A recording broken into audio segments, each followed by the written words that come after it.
It's crummy beats, y'all.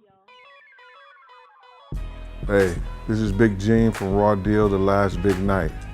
I'm here to thank you for watching all 3 installments and all the things that came over the internet on the Wisdom Clear and MREC. Want to give a big shout out to Handle. We are here to answer the 21 questions that came over the internet that the producers and MREC and them got together for me to answer. I'm going to also be doing a question and answer Q&A for MREC, for him, sticking his neck out, putting his thing out on his channel.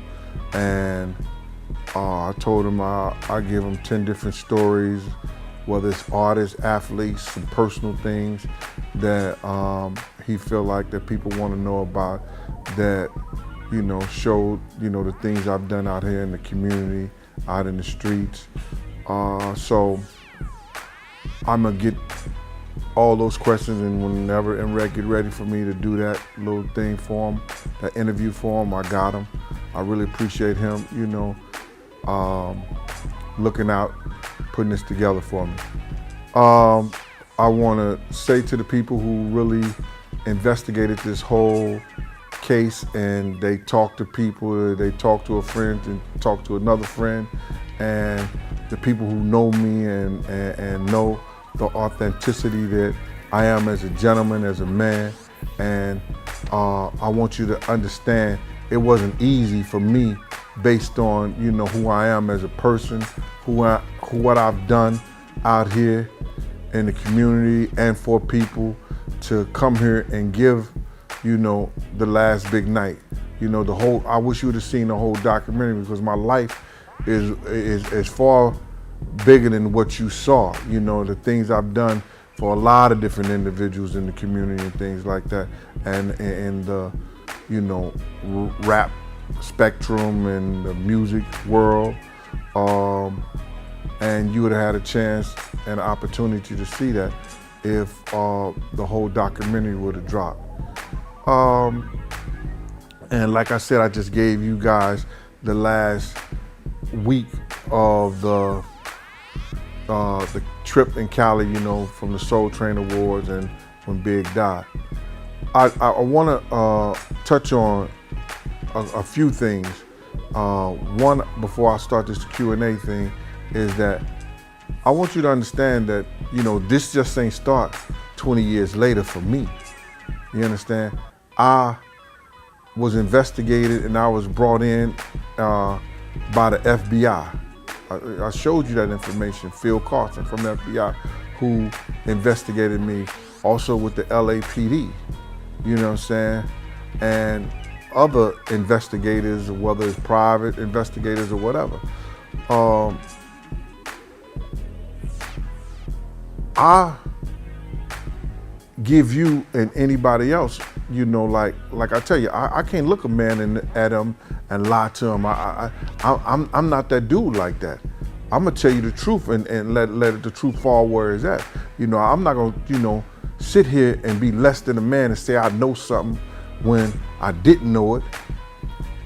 I'm gonna tell you what I know, if that's the part of the comment. If I don't know, I'm gonna tell you I don't know it. You understand? When I'm answering these questions, if it's something that I didn't go through these questions and pick out, say this is fine, that's fine. No, whatever question they gave for me, I said we're gonna do the 21 question thing. I'm gonna give you my honest opinion on it. You understand? You're not gonna hear me make up shit when I'm not there. You know what I'm saying? That's crazy what I see all over the internet. People giving their opinions about shit, and when were they there? Who told them?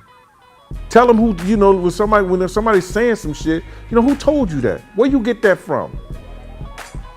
Because, you got these guys just picking up shit, to get the views and to, like these kids tell me, that's the new hustle, monetizing your site so these people can send you a check and all like that.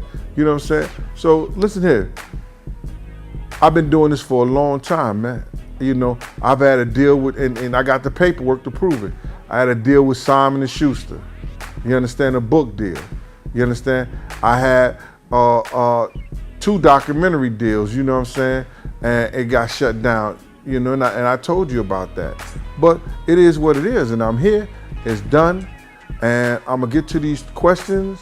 And you know, when you go, you know, when you go to these guys' sites and you wanna, you know, figure out, you know, who they don't have nobody that's been there or nobody that's, you know, personal experience. They not getting it from the guys that's personally been involved in that. Watch what you listen to, man. You know what I'm saying? Because, you know, everybody got to pay the piper one day, man. You understand? If I tell you something, if I say something, I got personal experience with this shit. I've been there, I've done that, I did that. You understand? You know, I'm not getting this from nobody. You know what I'm saying? I'm not saying I was told this, my friend told me that. Nah, Anything I tell you from this point and from any point in my life, it's gonna be from personal experience. And I got a lot of shit, and guys know that. You understand? I've dealt with a lot of people that I can't say nothing right now. You understand? But down the line, you'll be hearing from me. Let's go, man. Jerome on Facebook wants to know, was the Muslim guy in the bow tie that came up to Puffy's car the driver/shooter? Also, was Amir Muhammad the killer of Biggie, or was it Poochie, Suge Knight's boy, as Greg Kading claims? Like I said before, you know, the LAPD never showed me a picture of Amir Muhammad. The first time I seen that picture is when Nick Bloomfield showed me that picture. You understand? And I placed him on the scene. He was the guy who walked up to Puff's car. You understand? And I told you, and I told the FBI, I told the LAPD how, you know, what I did to get him off of Puff's car. You understand? And he looked at me and he walked away. Now, I didn't know the Muslim guy was the shooter, the guy was dressed as a Muslim, the shooter bit, until the next morning when, you know, Lil C's and Paul, and we, you know, me and Paul was talking to Lil C's and said, yo, the dude who shot Big had was dressed like a Nation of Islam. He was a Muslim guy. And I said he had the blue suit, white shirt, blue bow tie, the peanut looking head. He said, yeah, how you know, Gene? I said, that nigga walked up to Puff car first. You understand? If that's the same dude, he walked up to Puff car first. I could put him there at the scene because I know he walked up to me, and I'm not the only one who knows that. The LAPD, and I said this before, and listen, if I say anything different, I could be held accountable for because I lied to a federal agent. It would be saying I lied to a federal agent if I said anything different. LAPD showed me a picture of me, Puff, and the guy in the suit. But what they did was they smeared off the face. So I couldn't really see his face because they had like a shadow on his face. And they told me they was gonna bring me back out to LA, you understand, to, you know, do a lineup, or they was gonna come back out here with a better picture. I didn't hear from the LAPD after that until we did a deposition with Ms. Wallace when she was doing a lawsuit. Next. He also wants to know, did Puffy or anybody from Bad Boy put up a bounty for Death Row Chains? Nah, man. You know, I never heard of it. You know why? For what? They gonna melt them down? You understand? Sell them? Pawn them? Nah. Puff ain't that type of dude to do nothing like that. You know what I'm saying?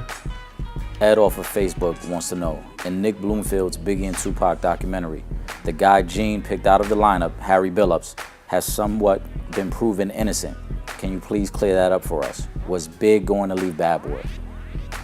All right, the first one, if somebody picked anyone out from a picture, you understand, and they say the witness to somebody at a murder scene, how could you be cleared if the witness never saw you in the lineup, or the witness or the people who said that you was there never had a chance to see you? What did you prove, and how did you prove that you wasn't there? From my understanding, he was never brought or even questioned behind it. I don't know if Big was gonna leave Bad Boy. I knew Big was having his own company with but I don't know if he was leaving Bad Boy. I can't answer that. Tony on Facebook writes in, did you hear or know if Keefe D's claims that they were offered money to hit Pac by Puff were true? Nah, I can't say that it was true or false because I wasn't there, and I was never there for Keefe D and Puff to have any kind of conversation. You know, when I was there and Keefe D was in our presence, we was gambling, having fun. That was it. Frank on Facebook wants to know, where did the person that told you they were gunning for Big that night get his information from? He's from out there in Cali. But Big ain't the only person that, my man Jay, he wasn't the only person who told me. It was a couple other people that told me. And why wouldn't you know that? You understand? We knew something was gonna happen, coming out to Cali. You had, being from the street or knowing anything about the streets, something is gonna happen. Any and everybody knew that. The newspaper was printing it. The newspaper was printing East Coast, West Coast, war, this battle and all this other shit like that. The guys on the street was talking, you hear people booing you or cheering, you get it from both ends. And then if you know anything about the streets, how you not know that somebody's gonna get you. And then I had a dude from the federal penitentiary call me and tell me to vest up. That was in my documentary. You understand? And this dude got kingpin charges. And he was a good friend of mine. You understand? And me and him go way back from the time where, he had a situation, an issue with Dougie Fresh. If you listen to Dougie Fresh song, you understand? Ayo, all right. He said, enough respect for 112, enough respect for the Mecca Audio crew. 112 is my people, you understand? And Mecca Audio was my man, Unique's people. You understand? I held a meeting between them two, you understand, to solve some issues that they had, and they had everything straight from there. And Dougie Fresh blessed us by putting both of our crews in that song. Brian on Facebook, why do you think Lil C and Junior Mafia act like you weren't around when Big got hit? Did Puff C or D-Rock try to reach out to you after you released the documentary? Well, not after I released the documentary, because Lil C's couldn't have never act like I wasn't there. And I don't know where they got that from, because I just seen Lil C's in Aruba this summer. And he was like, yo, Gene, grabbing me and said, yo, Gene, maybe you could tell me something. Come on, stop it, Lil C's. You know, you understand? I'm right there looking you in your face. I'm right there telling you. So Lil C's or nobody could not tell them. And I'm sure D-Rock could tell anybody if he's ever questioned about it. Before we left Andre Harrell house, I told him the dudes would come and kill us tonight. You understand? No ifs, ands, and buts or suppose about that. You understand? So, and then I tried to reach out with D-Rock a couple of times, and I understand, that's Big's man, and he has to let certain things go. And I feel him, and I understand that, as one man another. He's down with Puff. He had to let certain things go. So, and I feel him, go ahead with your life. But I tried to talk to him, prior to putting this out. You understand? I want all us to sit down and have a conversation, that we never even had. You understand what I'm saying? They know of the situations that I went through. You know what I'm saying? I went through hearings and all this other bullshit. Nobody put up a dime for me, brother. I came up with that $92,000 myself. You understand? Nobody put up a dime for me for nothing. You understand? So I reached out to D-Rock before. Me and Puff, we stayed cool up until 2004.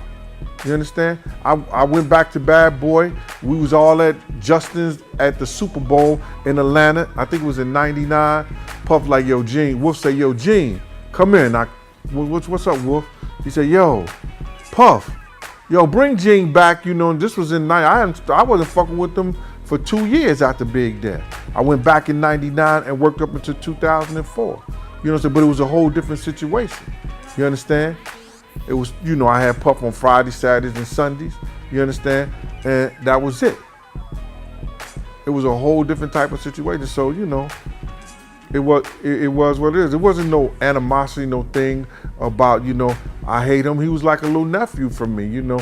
But, you know, I did some things showing my honor to him, but he never did. He never, you know, he never gave that back. You understand? So it is what it is. Brianna on Facebook writes in, do you think there will ever be justice for Big and Pac? Since you came out with your story, have the police contacted you? Do I ever think it would be justice? I think that we downplay as a people justice for ourselves. You understand?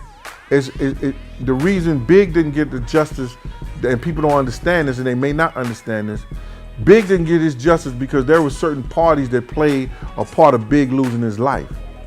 And it would have cost LA and LA community a lot of money. The city of LA, Los Angeles, a lot of money.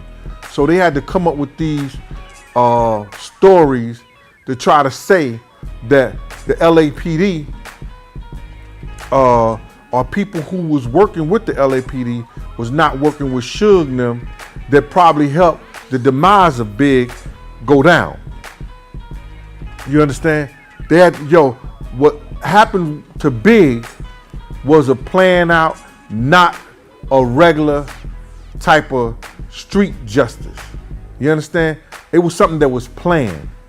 It was something that someone in law enforcement, you understand, got the bullets, got, set up the plan, and maybe even did it themselves. Somebody who knew somebody and knew what to do and how to do it. You understand? But on the end with Puff, they met somebody in law enforcement. So that first shooter could have been coming to get Puff. That's what I was told. But because, I did what I did to him, Big was a sacrificial lamb. You understand? Because had Big and them ran that light like we ran it, it would have been another time. Jamarcus writes in, what was Biggie's reaction when he heard Tupac was shot and killed? From what I know, and this was when I spoke to Big afterwards, and we was doing his video, Hypnotizing, I asked him about it. He was telling me how Lil C's crashed the car. They got smoked up and Lil C's crashed the car, and he almost went through the window. You understand? He was fucked up behind Pac dying. I don't think that kid ever wanted Pac to lose his, or anything to happen to Pac or anybody from one of them. He wasn't that type of kid, man. You know what I'm saying? I didn't see him as that type of brother. Jonathan writes in your opinion, did Puff have something to do with Pac's death?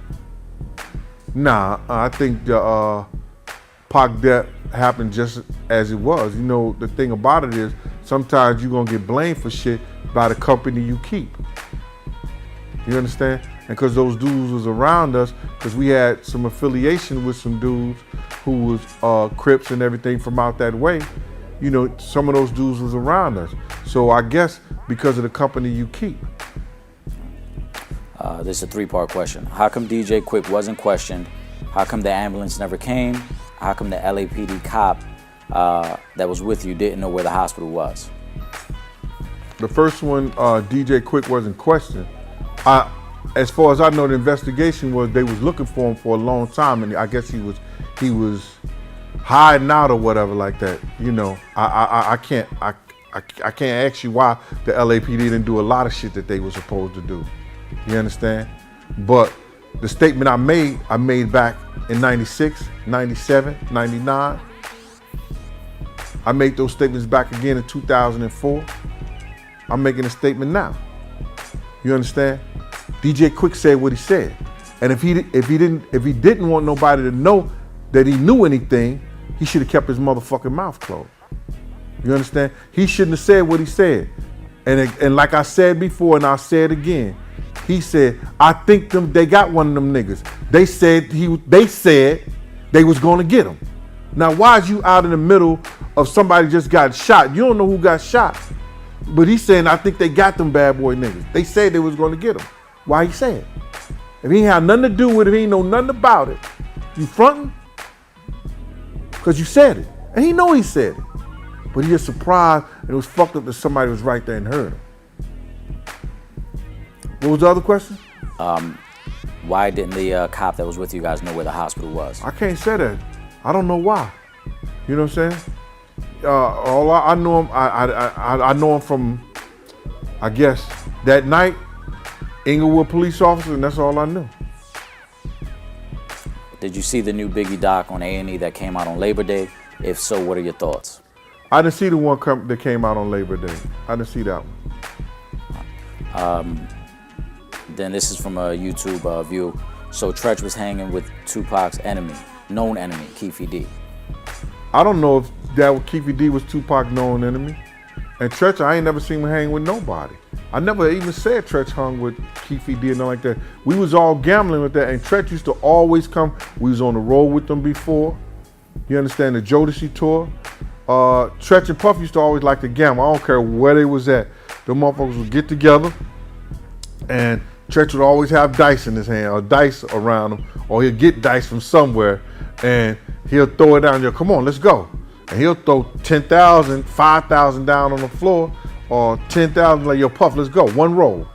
And they like, yo, they do some dumb shit like whoever throw the highest hand or highest roll. You know what I'm saying? They win.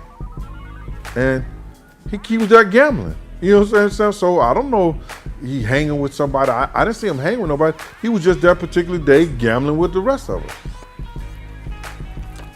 Nikki writes in, did you see Puff on the new Biggie documentary where Puff is saying he didn't want them going and that he wasn't worried because there weren't any threats or anything?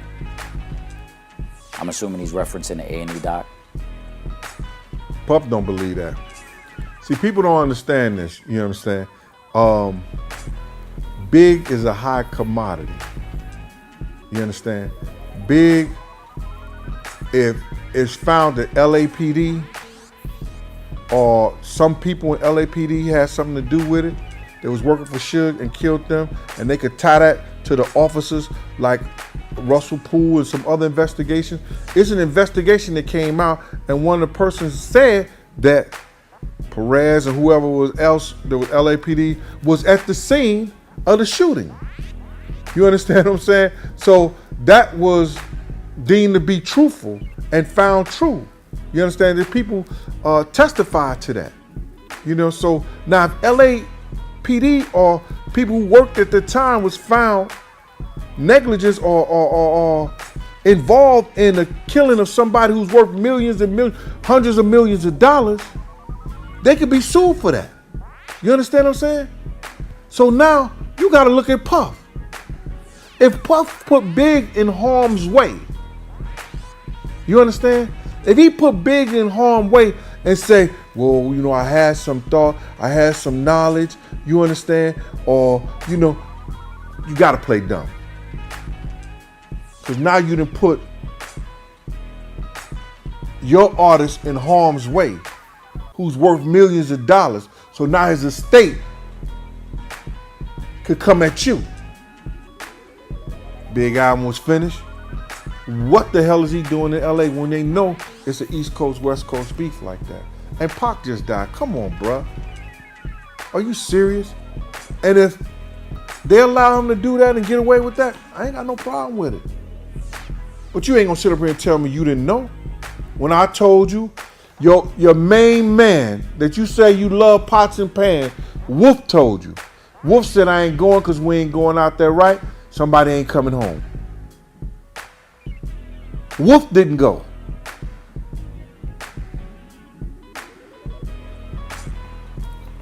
Alan off YouTube writes in, did Big have prior knowledge of the Quad Studio shooting? I wouldn't know that. All I do know about that whole situation is, and I had a conversation with Big on this, is that Pac was dealing with some dudes, and people know this. You understand? This is shit that, you know, people know. Pac was dealing with some dudes that Big ain't want to have nothing to do with. And Big couldn't come and tell Pac, because Pac was the type of dude that he would have told the dudes what Big said. You understand? And I think he did the same thing about with Mike Tyson. You know, that's what I'm hearing. I don't know that to be sure myself. You understand? But I know this for a fact. Big felt if he told Pac about those dudes, Pac would have told him, then Big would have had a problem with him. And Big didn't want no problem with those cats like that. You understand? That was Pac's choice to hang with. You know, it's like a catch-22 for him. You understand? Yo, you my man. Yo, I want to say something. Then, you know, if I tell you, are you really my man if you running back telling them what I said? And Sean off YouTube wants to know, was Haitian Jack extorting Puff?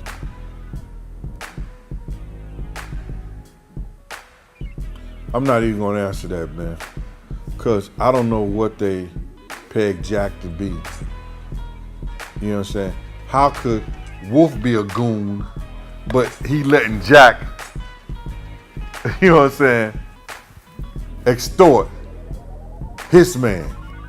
How do that sound? You know what I mean?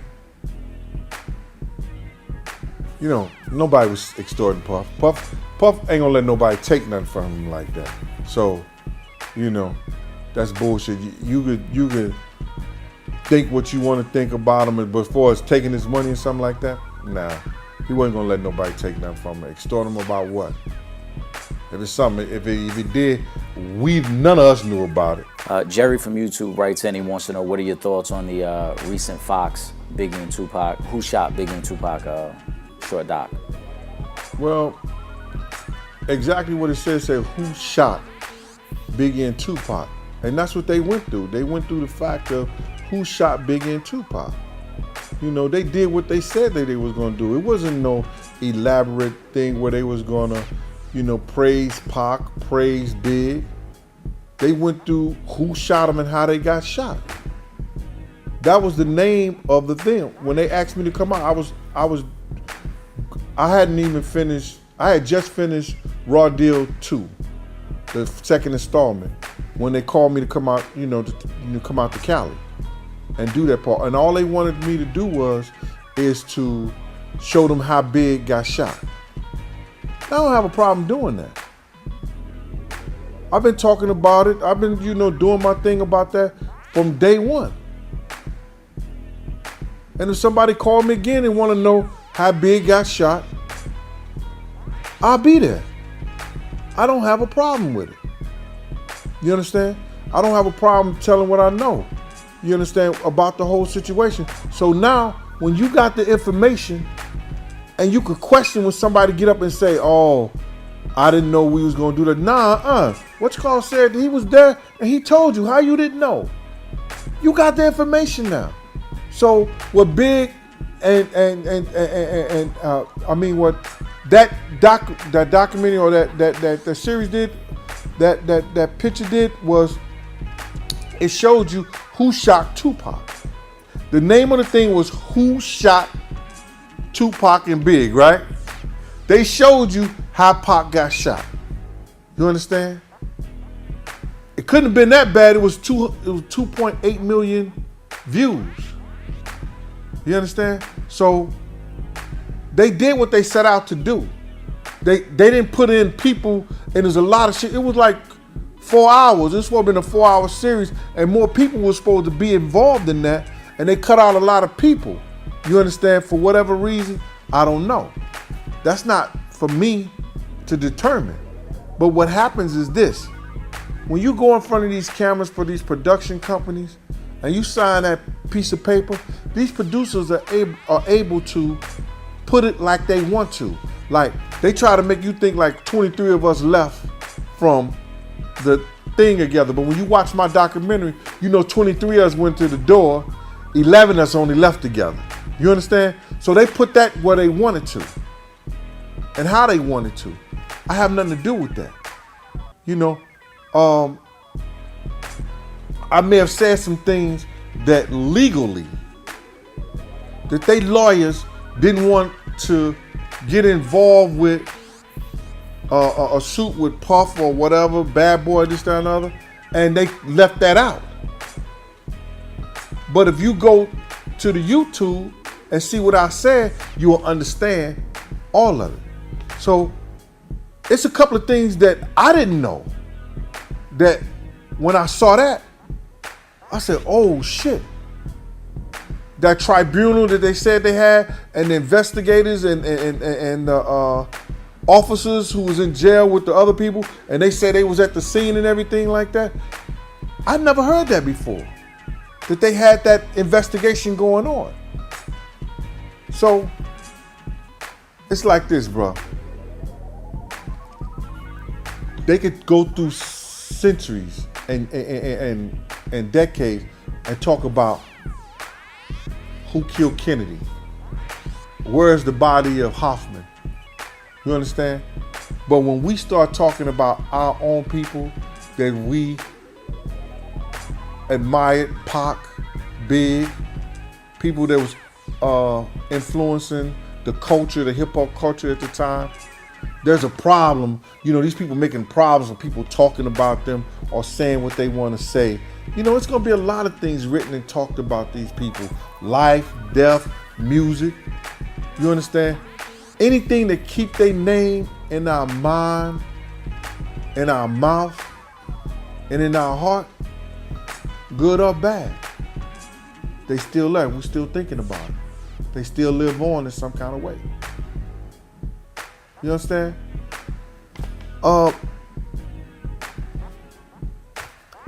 I think that they did what they set out to do. They said they were going to show who shot Big, shot Pac. They showed what they knew and what they found out and investigated. So when these cats is looking at you or trying to tell you, you know what I'm saying, trying to tell you, you know, what you can do, what you shouldn't do, how you should get your money, how you shouldn't get your money. You know what I'm saying? I grew up on that old school code, man. Listen here, there's two things you don't tell a man. You know what I'm saying? That's how to spend his money and fuck his wife. I don't get involved in that. You understand? So my whole thing about this is this. You know, when you looking to see what I'm doing, my name is all in your mouth, you talking about me, you know what I'm saying? You watching me, you know, step up your watch game when you're doing it.